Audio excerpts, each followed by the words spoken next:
کۆبانەی دووەم لە حەسەکە دووبارە دەبێتەوە ڕەنگە هەمووتان ئێستا چاوتان لەسەر شاشەکان بێت بۆی بزانن لە ڕۆژئاوای کوردستان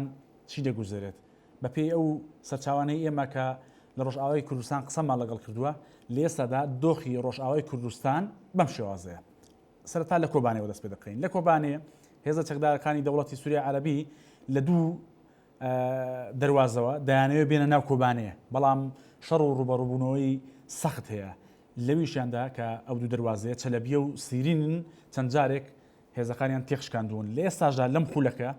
شەڕ لە گوندی تەلبارودا ئەمە دەکەوێتە نێوانی کۆبانێ و گرێسپی کەواتە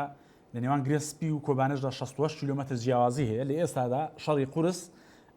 لەوێ هەیە و شەڕڤانان بەرخودانێکی گەورە دەکەن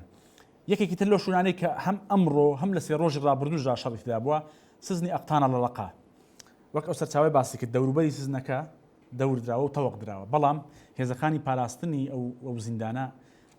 بەرگریەکی سەرسەختانە دەکەن و تا ئێستا نەتوانراوە ئەو هێزانە داخلی سزنەکە بن ئەو سزنەشەیەکی لەو سزنانەی کە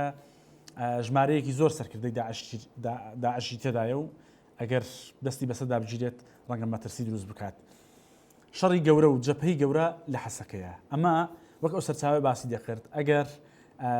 شەڕ و ئاڵۆزیەکان یاخود گرژەکان و هێرشی ئەو چەکدارانە بەم شێوازە بەردەوام بێت ئەوەی لە کۆبانێ ڕوویدا و ئەو سەرکەوتنەی لە کۆبانێ تۆمارکرا لە سەردەمی داعشدا ئەم جارە حەسەکە مێژوو دووبارە دەکاتەوە لەوێ دووبارە دەبێتەوە وەک ئەوەی باسی دەکات 20,000 شەڕڤان بە چەکی پێشکەوتووەوە لە ناو خاچی خۆیان لە تلتەمەرەوە تا ئەطرافی کەمپی هۆڵ ینی دابەش بوون و بەرگریەکی سەرسەختانە دەکەن و وەک ئەوەی سەرچاوە باسی دەکات لەوێ بەرگریەکان زۆر گەورەن و شەڕڤانان ورەیەکی پۆڵاوینیان هەیە هەر ئێستا مەزلوم عەبدی فەرماندەی گشتی هێزەکانی سووریای دیموکرات ڕاگەیەنراوێکی بڵاو کردوتەوە ئەویش زانیاری نوێی تێدا و وەک ئەوەی باسی دەکات پاراستنی ناوچەکانمان هێڵی سوورە و درێغی ناکەین و بەرگری دەکەین ئەمە بەشێک لە زانیاریەکانە کە مەزلوم عەبدی بڵاوی کردوتەوە ستایشی خۆراگری هاوڵاتیان و شەڕڤانان دەکات لەو دۆخەی کە ڕوبەڕوویان بووتەوە لە بەشێکی تردا باسی زیندانی کەمپی هۆڵ دەکات کە هێرشەکان بۆ سەر کەمپەکە گەیشتونەتە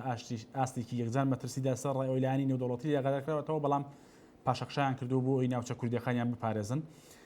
وردەکاری ئەم ڕاگەیەنراوە یاخود ئەم لێدوانەی مەزلوم عەبدی لە 1964 دا هەیە و دەتوانن زانیاری زیاتری لەبارەوە بزانن